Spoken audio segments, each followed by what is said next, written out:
PM Shri विद्या मंदिर कोळंबे शाळेमध्ये आपले सहर्ष स्वागत। आम्ही येथे एक मॉडेल बनवलेले आहे ज्याचे नाव प्लास्टिक मुक्त भारत आहे।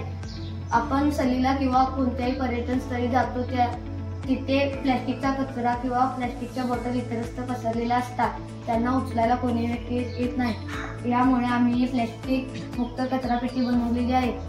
जर आपण पर्यटन स्थळी गेला तर आपल्याला तिथे गाईड घ्यावा लागतो, गाईडचे पैसे द्यावे लागतात।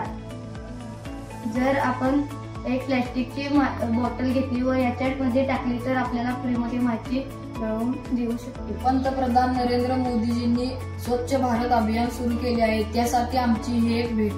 यामध्ये 3 भाग आहेत, सेन्सर, स्पीकर, सर्किट। यामध्ये बॉटल टाकली असता आयात किरणे परावर्तित होऊन सिग्नल सर्किट मध्ये जातो व स्पीकर 30 सेकंदासाठी माहिती सांगू लागतो। जर तुम्हाला आणखी माहिती हवी असेल तर अनेक बॉटल टाकून तुम्ही माहिती ऐकू शकता।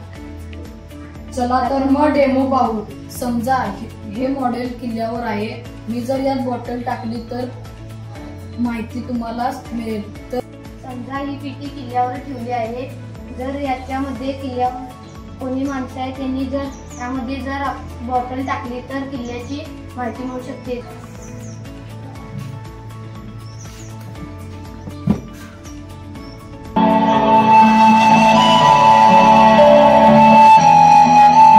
रायगड किल्ला गिरिदुर्ग प्रकारातील 2900 फूट उंचीचा हा किल्ला रायगड जिल्ह्याच्या पुणे डोंगर रांगेत रायगड किल्ला पाहायला मिळतो। सह्याद्रीतील किल्ल्यांच्या रांगातील दुवा म्हणूनही हा किल्ला ओळखला जातो।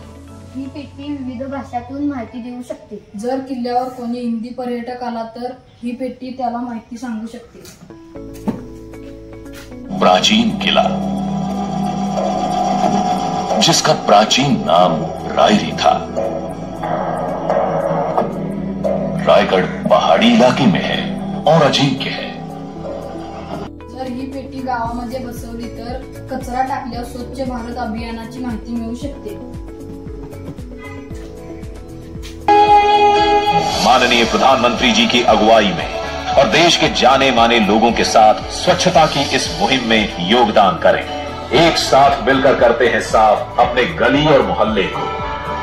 पूजा घरों से लेकर विद्यालय तक, रेलवे स्टेशन से लेकर सड़कों तक अपनी धरोहरों का मान बढ़ाते हैं। कचरे से पर्यावरण को बचाते हैं, स्वच्छता से समृद्धि लाते हैं। ही जर पेटी शाळेमध्ये बसवली तर मुलांनी यात कचरा टाकले इंग्रजी शब्द किंवा पाढे यांसारखी माहिती मिळू शकते।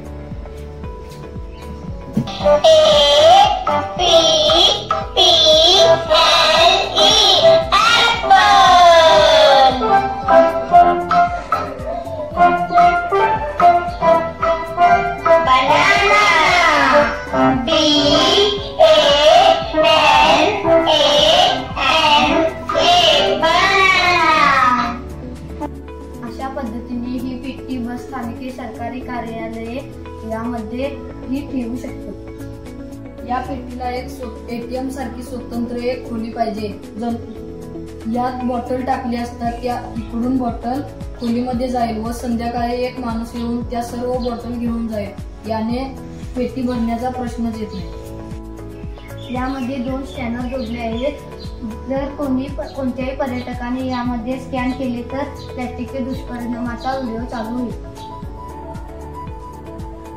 मंडळी, तुम्हाला माहिती आहे या ग्लासभर पाण्यात प्लास्टिकचे सुमारे 25,000 कण असतात। अगदी बारीक प्लास्टिक बर का, तुम्हाला मला हे दिसणार सुद्धा नाही। याला आपण मायक्रो प्लास्टिक म्हणतो। चला घडूया प्लास्टिक मुक्त भारत। धन्यवाद।